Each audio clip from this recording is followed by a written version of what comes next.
নমস্কাৰ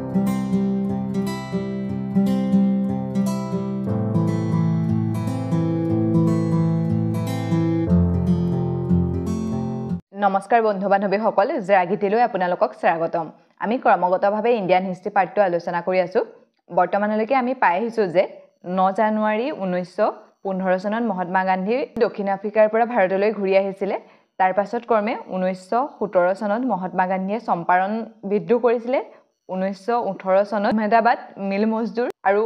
খেৰা আন্দোলন কৰিছিলে। 1919 চনত খিলাফত আন্দোলনত তেওঁ সহযোগিতা কৰিছিলে। 1920 চনত অসহযোগ আন্দোলনত অংশগ্ৰহণ কৰিছিলে আৰু অসহযোগ আন্দোলনত তেওঁ কৈছিলে যে ইয়াত কোনো ধৰণৰ হিংসা হ'ব নালাগে, আমি অহিংসাৰ নীতিৰে আন্দোলন কৰিব লাগে। কিন্তু 1922 চনত চৌৰিচৌৰাৰ ঘটনাৰ পাছত অসহযোগ আন্দোলন বন্ধ কৰি দিয়া হয়। চৌৰিচৌৰাত 22জন পুলিচ অফিচাৰক জীয়াই জ্বলাই দিয়া হৈছিলে আৰু সেই ঘটনাটোৰ পাছতেই অসহযোগ আন্দোলনৰ শেষ হয়। ইয়াৰ পাছতেই 1922 চনৰ 10 মাৰ্চৰ দিনাখন মহাত্মা গান্ধীক গ্ৰেপ্তাৰ কৰে আৰু তেওঁক 6 বছৰলৈ কাৰাবাস দিছিলে। কিন্তু তেওঁৰ জেলতে অসুস্থ হোৱাৰ বাবে 1924 চনত তেওঁক জেলৰ পৰা এৰি দিয়ে আৰু সেই সময়ছোৱাতে 1924 চনত স্বৰাজ দলৰ গঠন হৈছিলে। স্বৰাজ দলৰ নেতৃত্ব দিছিল CR দাস অৰ্থাৎ চিত্তৰঞ্জন দাস আৰু মতিলাল নেহৰুৱে। স্বৰাজ দল গঠনৰ মুখ্য উদ্দেশ্য আছিলে স্বশাসন লাভ কৰা, অৰ্থাৎ ভাৰতে নিজৰ যিখিনি শাসন বা ৰাজনৈতিকভাৱে যিখিনি শাসন কৰিব লাগে সেইখিনি ভাৰতৰ হাতত দিয়া। তেওঁলোকে বিধানসভাৰ নিৰ্বাচনত অংশগ্ৰহণ কৰি ব্ৰিটিছৰ যিমানখিনি আইন বা নীতি আনিছিলে সেইখিনিৰ বিৰোধিতা কৰিছিলে, কিন্তু শেষত কংগ্ৰেছৰ লগত তেওঁলোকক মিলাই লৈ 1924 চনত দুটা সৰু সৰু আন্দোলন হৈছিলে। তাৰে এটা হৈছে বলছাৰ সত্যাগ্ৰহ। বলছাৰ সত্যাগ্ৰহ 1924ত হৈছিলে। এই বলছাৰ সত্যাগ্ৰহটো কি হয়, ব্ৰিটিছে গাঁওখনত এজন মানুহ ৰাখিছিলে, মানে গাঁওখন ৰাতি চোৱা চিতাৰ কৰিবৰ বাবে এজন মানুহ ৰাখিছিলে, যিয়ে চোৰ ডকাইত, মানে গাঁৱত চোৰ ডকাইত হ'লে তেওঁ বচাব আৰু এজন মানুহ যিজনে মানে চোৰ ডকাইত আহিলে তেওঁৰ পৰা ৰক্ষা হ'ব বা চোৰ ডকাইত আহিব নোৱাৰে তেনেকৈ এজন মানুহ ৰখাইছিলে। মানে এনেকৈ ভাবক, আমাৰ ধৰক গাঁওৰক্ষী যেনেকৈ হয়, ৰাতি গাঁওৰক্ষীয়ে পহৰা দি থাকে নাই, আপোনালোকে সাৰ পাই আছে নাই, মানে ঘূৰি থাকে যে গাঁওখনত, তেনেকুৱাকৈ এজন মানুহ ৰাখিছিলে আৰু সেই মানুহজনৰ বিনিময়ত গাঁওবাসীয়ে টেক্স দিব লাগিছিলে। এটা পৰিমাণৰ টেক্স দিব লাগে। যদি গাঁওবাসীয়ে টেক্স নিদিয়ে সেই মানুহ ঘৰতেই তেওঁলোকে ডকাইত কৰিছিলে বা সেই মানুহ ঘৰতে চুৰ কৰিছিলে। ক্ৰমান্বয়ে সেই টেক্সৰ পৰিমাণ বৃদ্ধি হৈ বহুত টেক্স হৈছিলে আৰু মানুহে নিদিলেও উপায় নাই। যদি তেওঁলোকে টেক্স নিদিলে তেওঁলোকৰ ঘৰতে লুটপাট হ'ব, বাধ্য হৈ মানুহে টেক্স দিবলগীয়া হৈছিলে, যিটোক ডকাইতি টেক্স বুলি কোৱা হয়। সেই ডকাইতি টেক্সৰ বিৰোধিতা কৰিয়ে চৰ্দাৰ বল্লভভাই পেটেলে বলছাৰ সত্যাগ্ৰহ কৰিছিলে। চৰ্দাৰ বল্লভভাই পেটেলক আইৰণ মেন অফ ইণ্ডিয়া বুলি কোৱা হয়, অৰ্থাৎ ভাৰতৰ লৌহ মানৱ বুলি কোৱা হয়। এইটো আমাৰ ADRE এক্সাম এটাত আহিছিলে, মনত ৰাখিব দেই। আইৰণ মেন অফ ইণ্ডিয়া বুলি কাক কোৱা হয়? চৰ্দাৰ বল্লভভাই পেটেলক। আনটো আন্দোলন হৈছে বাইকম সত্যাগ্ৰহ। বাইকম সত্যাগ্ৰহৰ নেতৃত্ব দিছিলে টিকেন মাধৱানে আৰু সেই আন্দোলনটো হৈছিলে 1924 চনত। ইয়াত কি হৈছিলে, কেৰেলাত এটা মন্দিৰ আছিলে যিটো মহাদেৱ মন্দিৰ আছিলে আৰু সেই মন্দিৰটোৰ অন্তেদিনী নিম্ন জাতিৰ লোকসকল যাব নোৱাৰিছিলে। নিম্ন জাতি বিশেষকৈ ইজোৱা জনজাতি বুলি এটা জনজাতি আছিলে, সেই জনজাতিৰ লোকসকল মানে সেই মন্দিৰটোৰ সন্মুখেদি পাৰ হৈ যাব নোৱাৰিছিলে। মানে মন্দিৰটোৰ ভিতৰলৈ সোমোৱা কথা নহয়, মন্দিৰটোৰ ফ্ৰণ্টৰ যোনটো ৰাস্তা আছে সেই ৰাস্তাইদিও পাৰ হৈ যাব নোৱাৰিছিলে বা মন্দিৰটোৰ আশে পাশে কলৈকো যাব নোৱাৰিছিলে। সেইকাৰণে টিকেন মাধৱানে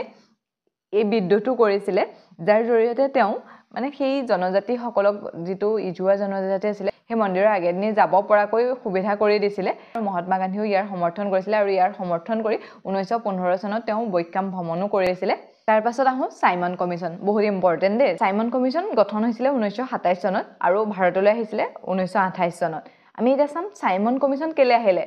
কোনো কথা নাই বতৰা নাই, চাইমন কমিশ্যন বুলি এখন কমিশ্যন আমাৰ ভাৰতত কিয় আহিবলগীয়া হ'ল আমি সেইটো চাই লওঁ। এইটো এদিনত হোৱা নহয়, এই 10 বছৰৰ আগতেই চাইমন কমিশ্যন আহিব বুলি গম পায়। আমি যেতিয়া 1919 চন পঢ়িছিলোঁ আমি তেতিয়া পাইছিলোঁ ন, 1919 চনত বহুত ডাঙৰ ডাঙৰ ঘটনা হৈছিলে। তাৰ ভিতৰত জালিয়ানাবাগৰ হত্যাকাণ্ড, খিলাফত আন্দোলন, তুৰ্কী বিভাজন, অৰ্থাৎ তুৰ্কী বিভাজনৰ কাৰণে খিলাফত আন্দোলন হৈছিলে আৰু জালিয়ানাবাগৰ হত্যাকাণ্ড হৈছিলে, তাত বহুত মানুহ মৰিছিলে। তেতিয়া মানে ভাৰতীয় জনসাধাৰণৰ মাজত ব্ৰিটিছৰ প্ৰতি বহুত বিদ্ৰোহ ভাৱ গঢ় লৈ উঠিছিলে। সেইকাৰণে ইংলেণ্ডত এখন কমিশ্যন গঠন হৈছিলে, যিখনৰ নাম হৈছিলে মেছ'পটেমিয়া কমিশ্যন। আৰু সেই মেছ'পটেমিয়া কমিশ্যনে কৈছিলে যে যদি ভাৰতত এতিয়াও কিবা এটা ভাল কাম কৰা নহয় বা ভাৰতৰ কাৰণে কিবা এটা কাম কৰি দিয়া নহয়, তেতিয়া 1857 চনত যেনেকৈ বিদ্ৰোহ হৈছিলে, চিপাহী বিদ্ৰোহ হোৱা নাছিলে জানো 1857 চনত, সেই 1857 চনৰ বিদ্ৰোহৰ গোটেই ভয়াৱহ বিদ্ৰোহ হ'ব। মানে 1857 চনত ইংৰাজক ঘেৰি মাৰিছিলে মানুহে, বহুত ডাঙৰ মানে ব্ৰিটিছসকলৰ প্ৰতি বহুত অত্যাচাৰ কৰিছিলে তেনেকৈ বিদ্ৰোহৰ সম্ভাৱনা আছে ব্ৰিটিছে বাধ্য হৈ ভাৰত শাসন অধিনিয়ম 1919 আনিছিলে তাত ভাৰতীয়সকলৰ কাৰণে কিছুমান সুবিধা দিছিলে সেইবিলাকৰ ভিতৰত মহিলাসকলক ভোট দিয়াৰ অধিকাৰ ইংৰাজে কিমান খৰচ কৰিলে হিচাপ ভাৰতীয়ক দিব ভাৰতীয় শিক্ষাৰ ক্ষেত্ৰত খৰচ কৰিব বিধানসভাত ভাৰতীয় লোকে অংশগ্ৰহণ কৰিব এনেকুৱা ধৰণৰ কিছুমান কথা লিখিছিলে আৰু তাত এটা কথা লিখিছিলে যে 10 বছৰৰ পাছত পুনৰ শাসন অধিনিয়ম 10 বছৰৰ পাছত পুনৰ আহিব আৰু যিখনত মানে এই 19 চনত যদি কিবা ভুল আছে তেতিয়া পাছৰ যিখন আহিব 10 বছৰৰ পাছত যিখন আহিব সেইখনত শুদ্ধ কৰা হ'ব আৰু সেই অনুসৰিয়ে সাইমন কমিছন গঠন হৈছিলে 1927 চনত ঠিক আছে ইংলেণ্ডত গঠন হ'ল 1927 চনত আৰু ভাৰতলৈ আহিছিলে 1928 চনত সাইমন কমিছনৰ নেতৃত্ব দিছিলে ছাৰ সাইমনে সেইকাৰণে সাইমন কমিছন বুলি কোৱা হয় আৰু তেওঁলোকে তাত গঠন কৰি ভাৰতলৈ আহিলে ভাৰতৰ যেতিয়া বন্দৰত নামি পেলাই আহি আছিলে তেতিয়া সাইমন কমিছনৰ বিৰুদ্ধে ভাৰতত বহুত বিদ্ৰোহ হৈছিলে কাৰণ সাইমন কমিছনত এজনো ভাৰতীয় নাছিলে তাত 7জন সদস্য আছিলে মনত ৰাখিব সাইমন কমিছনত কেইজন সদস্য আছিলে 7জন আৰু সেই 7জনী আছিলে ইংৰাজ মানে এনেকুৱা ধৰণৰ কথা ইংলেণ্ডৰ 7জন মানুহ ভাৰতলৈ আহিছে ভাৰতত কি ভাল হৈছে কি ভাল বেয়া হৈছে তেওঁলোকে এটা ৰিপৰ্ট দিব তেওঁলোকে ধৰক আহিলে ইমান দূৰৰ পৰা কেনেকেনো গম পাব ভাৰতত কি হৈছে কি নাই হোৱা বা সেইখনে 1919 খনে ভালেই কৰিছে নে বেয়াই কৰিছে তেওঁলোকেতো গম নাপায় তেওঁলোকে 10 দিন ইয়াত থাকিলেতো কিবা এটা উত্তৰ দি দিব নোৱাৰে ন সেইকাৰণে এই সাইমন কমিছনৰ কাৰণে বহুত বিদ্ৰোহ হৈছিলে আৰু যেতিয়া সাইমন কমিছনৰ লোকসক কেইজন ভাৰতত নামিছিলে তেতিয়া সাইমন গো বেক ধ্বনি দিছিলে যেতিয়া তেওঁলোক আহি লাহোৰ পাইছিলে সেই লাহোৰতো তেওঁলোকৰ বিৰুদ্ধে প্ৰতিবাদ কৰিছিলে আৰু তেওঁলোকক কোলা পাতকা দেখুৱাই বিদ্ৰোহ কৰিছিলে সাইমন গো বেক কৈছিলে আৰু লাহোৰ পালেহি লাহোৰত সেই সময়ত লালা লাজপত ৰায়ে নেতৃত্ব দি মানে সাইমন গো বেক কৈ আছিলে মানে তাৰ নেতাও আছিলে ন লালা লাজপত ৰায় তেওঁৰ নেতৃত্বত সাইমন গো বেক কৈ আছিলে আৰু তেতিয়ালৈকে মানে সাইমন কমিছনৰ লোকসকলৰ বহুত খং উঠিলে অৰ্ডাৰ দিলে যে তেওঁক মানে ইয়াৰ পৰা খেদিব লাগে বা এই আন্দোলনটো মানে ভাঙিব লাগে আৰু সেই সময়ত লাহোৰৰ পুলিচ অফিচাৰ এজন আছিলে চান্দাস আৰু সেই চান্দাসে লালা লাজপত ৰায়ক লাঠিৰে মৰিয়াই মানে সেই জেগাত যি জেগাত আন্দোলন কৰিছিলে সেই জেগাতে অবশ কৰি পেলাই দিলে আৰু তেতিয়াই গম পাই গৈছিলে যে লালা লাজপত ৰায়ৰ মৃত্যু হ'ব আৰু কিছুদিনৰ পাছত তেওঁৰ মৃত্যু হ'ল আৰু তেতিয়াই লালা লাজপত ৰায়ে কৈছিলে যে মোৰ পিঠিত যিমানটা কোপ পৰিছে সেই কোপকেইটাৰ হিচাপ হ'ব যিটো মানে তেওঁলোকৰ কফিনত ইংৰাজসকলৰ কফিনত মৰা শেষ গজাল হ'ব মানে এনেকুৱা পথা এটা আছে ইংৰাজসকলৰ কফিনত যদি লাষ্ট গজালটো মাৰি দিয়া হয় তেতিয়া আৰু কোনো খুলি চাব নোৱাৰে মানে সেইটো তেওঁলোকৰ এটা নীতি সেইটোৱে কৈছিলে যে মোৰ পিঠিত যিমানখিনি কোপ পৰিছে ন সেইটো লাষ্ট কোপ হ'ব আৰু ইয়াৰ পাছত তেওঁলোকে কাকো কোবাব নোৱাৰে আৰু তেনেকুৱাও হৈছিলে 20 বছৰ লাগিলে কিন্তু ভাৰতখন স্বাধীন হ'ল যিজন চান্দাসে তেওঁক মৰিয়াই মাৰিছিলে সেই চান্দাসকো কোনোবাই গুলিয়াই হত্যা কৰিলে কিন্তু সেইটো প্ৰমাণ নাছিলে কোনে গুলিয়াই হত্যা কৰিলে অৱশ্যে ভগত সিংক তাৰ কাৰণে ফাঁচি দিয়া হ'ল কিন্তু ভগত সিংক প্ৰথম অৱস্থাত গ্ৰেপ্তাৰ কৰিছিলে এছেম্বলিত বম দিয়াৰ কাৰণে মানে ভগত সিঙে এছেম্বলিৰ মাজলৈ বম দলিয়াই দিছিলে তাৰ কাৰণে গ্ৰেপ্তাৰ কৰিছিলে সত যেতিয়া সেই চান্দাসক হত্যা কৰিলে কোনে হত্যা কৰিছে গম নাপায় সেই আৰোপটো ভগত সিঙৰ ওপৰত লগাই দিয়া হ'ল আৰু ভগত সিঙক ফাঁচি দিলে মানে হেতুৱে লাঠিৰ চালনা আছিল আৰু সাইমন কমিছনৰ প্ৰকৃত নামটো হৈছে ইণ্ডিয়ান ষ্টেটুটৰী কমিছন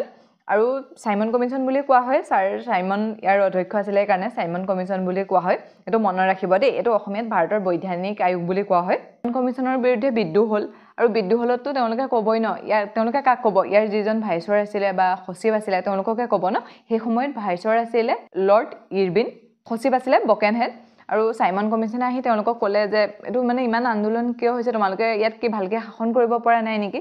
তেতিয়া কি হ'ল এই বকেনহেডৰ ওপৰত মানে এটা প্ৰেছাৰ আহি গ'ল ন আৰু তেওঁলোকে কৈ দিব ন ইংলেণ্ডৰ ৰজাক যে বকেনহেডে ভালকে শাসন কৰিব পৰা নাই আৰু সেই সময়তে মতিলাল নেহৰুৱে কি কৰিছিলে সাইমন গো বেক ধ্বনি দি আছিলে যে এখন কিবা আমাৰ ইয়াত ভাৰতীয় মানুহ নাই ভাৰতীয় মানুহ ৰাখিব লাগে তেওঁ কৈ আছিলে তেতিয়া কি কৰিলে বকেনহেডে যে তুমি এখন আইন বনোৱা যিখন আইন তোমাৰ ভাৰতৰ সকলো মানুহে মানিব লাগিব আমি বাহিৰৰ মানুহ আমাৰ কথা নামানে কিন্তু তোমালোকৰ কথাটো মানিব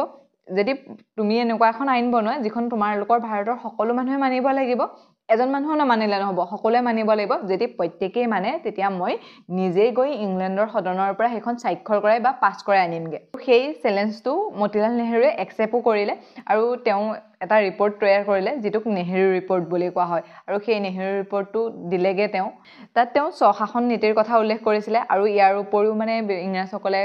ভাৰতত কিমান খৰচ কৰিছে তাৰ হিচাপ দিব লাগে ধৰক আৰু শিক্ষাৰ ক্ষেত্ৰত উন্নয়ন কৰিব লাগে এনেকৈ কিছুমান কথা লিখি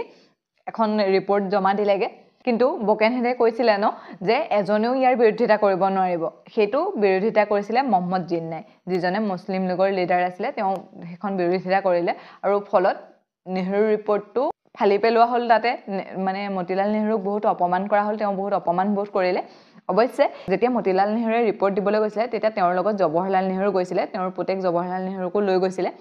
আৰু তাতো জৱাহৰলাল নেহৰুৱে সেই কথাটো দেখি মানে বহুত বেয়া পালে যে তেওঁৰ দেউতাকক বহুত অপমান কৰিছে ন সেয়েহে ইয়াৰ পাছৰ যিখন কংগ্ৰেছৰ অধিৱেশন হৈছিলে অৰ্থাৎ 1929 চনত যিখন কংগ্ৰেছৰ অধিৱেশন হৈছিলে তাত তেওঁ পূৰ্ণ স্বৰাজৰ কথা কৈছিলে তাত আৰু মানে স্বশাসন আমাক স্বশাসন দিয়া আমি এখিনি শাসন কৰিম তেনেকুৱা কথা নহয় পূৰ্ণ স্বৰাজ মানে পুৰা আমাক স্বাধীনতা লাগে স্বাধীনতাৰ কথা উল্লেখ কৰিছিলে আৰু সেই ভিত্তিতে তাৰ পাছৰ বছৰ অৰ্থাৎ 1930 চনত 26 জানুৱাৰীত ৰাতি 12টা বজাত পাতকা উত্তোলন কৰিছিল আৰু সেইদিনাখনৰ পৰা 1947 চনলৈকে 26 জানুৱাৰীৰ দিনটো ভাৰতৰ স্বাধীনতা দিৱস হিচাপে পালন কৰা হৈছিলে ঠিক আছে আৰু ইয়াৰ পাছত মানে জিন্নাইটো বিৰোধিতা কৰি তেওঁ এটা ৰিপৰ্ট দিছিলেগে 14 চুক্তি জিন্না ফৰ্মুলা বুলি কোৱা হয় আৰু সেই ৰিপৰ্টটো তেওঁ ব্ৰিটিছক দিছিলে যে এতিয়াতো মতিলাল নেহৰুৰ ৰিপৰ্টটো মনা নহলে কিন্তু জিন্নাকো ব্ৰিটিছসকলে অপদস্থ কৰিলে ইমানখিনি হৈ যোৱাৰ পাছত 1930 চনত সাইমন কমিছনে ৰিপৰ্ট জমা দিলে আৰু তেওঁলোকে যিখিনি পালে বা যিখিনি কৰিলে সেই এটা কৰি ৰিপৰ্ট জমা দিলে আৰু তেতিয়ালৈ ভাৰতৰ ভাইসৰ হৈছিলে বেলিংটন আৰু বেলিংটনে সময়ত সেই ৰিপৰ্টটো আহিছিলে সেই বেলিংটনৰ ৰিপৰ্টটোকেই ভাৰত শাসন অধিনিয়ম 1935 বুলি কোৱা হয় আৰু বহুত ইম্পৰ্টেন্ট ভাৰত শাসন অধিনিয়ম 1935 সেই ভাৰত শাসন অধিনিয়মতে পৰে আমাৰ ভাৰতৰ সংবিধানৰ 85% লোৱা হৈছে মানে বেছিভাগেই তাৰ পৰা লোৱা হৈছে এতিয়া মনলৈ প্ৰশ্ন আহিব ন 85% যদি তাৰ পৰাই লৈছে বিৰোধিতা কেলে হৈছিলে কিন্তু সেই যে 15% আছিলে সেইবোৰ ব্ৰিটিছৰ ফৰে আছিলে সেইখিনি যদি মানি লোৱাহেঁতেন বা তেওঁলোকৰ বিৰুদ্ধে যদি বিদ্ৰোহ নোহোৱাহেঁতেন ভাৰতৰ স্বাধীনতা হ'ব নোৱাৰিলেহেঁতেন আৰু সেই সাইমন কমিছন অহাৰ পাছতে ভাৰতৰ স্বাধীনতাৰ পথ মুকলি হয় ইয়াত বহুতো ভাল কথা আছিলে 85% যেতিয়া সংবিধানত লৈছে সেইখিনিতো ভাল কথাই হ'ব লাগিব ভাল কথাখিনিয়ে লৈছে কিন্তু ইয়াত এটা কাম কৰিলে ম্যানমাৰখনক ভাৰতৰ পৰা পৃথক কৰি দিছিলে ঠিক আছে আজিৰ ইম্পৰ্টেন্ট কেইটা এবাৰ চাই লওঁ বলছাৰ সত্যাগ্ৰহ হৈছিলে 1924 চনত এই আন্দোলনটো হোৱাৰ মূল কাৰণ আছিল ডকাইতি টেক্স বৃদ্ধি কৰা আৰু ডকাইতি টেক্স বৃদ্ধি কৰাৰ বাবে সৰ্দাৰ বল্লভভাই পেটেলে ইয়াৰ বিৰোধিতা কৰিছিলে যিজনক আইৰন মেন অফ ইণ্ডিয়া অৰ্থাৎ ভাৰতৰ লৌহ মানৱ বুলি কোৱা হয় সেই সময়তে অন্য এটা সত্যাগ্ৰহ হৈছিলে হেতুক বাইকম সত্যাগ্ৰহ বুলি কোৱা হয় বাইকম সত্যাগ্ৰহৰ নেতৃত্ব দিছিলে টি.কে. মাধৱানে আৰু ইয়াৰ মূল উদ্দেশ্য আছিল সময়ত কেৰালাৰ মহাদেৱ মন্দিৰৰ সন্মুখে ইজুৱা জনজাতিৰ লোকসকলক যাবলৈ দিয়া নাছিলে আৰু তেওঁলোকৰ ন্যায়ৰ বাবে এই আন্দোলনটো হৈছিল আৰু ইয়াক মহাত্মা গান্ধীয়ে সমৰ্থন কৰিছিলে আৰু তেওঁৰ সমৰ্থন কৰি 1925 চনত বাইকমলৈ গৈছিলে 1927 চনত সাইমন কমিছন গঠন হৈছিল আৰু 1928 চনত ভাৰতলৈ আহিছিল ইয়াৰ অধ্যক্ষ আছিল ছাৰ সাইমন কমিছনৰ প্ৰকৃত নাম আছিল ইণ্ডিয়ান ষ্টেটুটৰী কমিছন বা ভাৰতীয় বৈধানিক আয়োগ এই আয়োগত 7জন ব্ৰিটিছ সদস্য আছিল ভাৰতত আন্দোলন হৈছিল আৰু সাইমন গোবেক স্লোগান দিছিলে ইয়াৰ প্ৰতিবাদ নিয়ন্ত্ৰণ কৰিবৰ বাবে ইংৰাজসকলে লাঠি চালনা কৰিছিল লাহোৰত লালা লাজপত ৰায়ৰ ওপৰত আৰু সেই লাঠি চালনা কৰিছিল চান্দাস নামৰ এজন পুলিচ অফিচাৰে এই লাঠি চালনাতেই লালা লাজপত ৰায়ৰ মৃত্যু হৈছিল আন্দোলনৰ তীব্ৰতা দেখি সেই সময়ৰ সচিব বকেনহেডে মতিলাল নেহৰুক এটা ৰিপৰ্ট তৈয়াৰ কৰিবলৈ দিছিল আৰু সেই ৰিপৰ্টটোকে নেহৰু ৰিপৰ্ট বুলি কোৱা হয় কিন্তু সেই নেহৰু ৰিপৰ্টটো মহম্মদ জিন্নাই বিৰোধিতা কৰিছিল ফলত সেই নেহৰু ৰিপৰ্টটো মানি লোৱা নহৈছিল আৰু শেষত 1930 চনত সাইমন কমিছনে তেওঁলোকৰ ৰিপৰ্ট প্ৰদান কৰে আৰু সেইখনকে ভাৰত শাসন অধিনিয়ম 1935 চন বুলি কোৱা হয় আৰু যিখনৰ পৰা ভাৰতৰ সংবিধানৰ 85% লোৱা হৈছে সেইকাৰণে সেইখনক ভাৰত শাসন অধিনিয়ম 1935 চনখনক ভাৰতৰ সংবিধানৰ ব্লুপ্ৰিন্ট বুলি কোৱা হয় সেই আইনখনৰ অধীনতে ম্যানমাৰক ভাৰতৰ পৰা পৃথক কৰা হৈছিল সুধিব পাৰে কোনখন ৰিপৰ্ট অনুসৰি ম্যানমাৰক ভাৰতৰ পৰা পৃথক কৰা হৈছিল ভাৰত শাসন অধিনিয়ম 1935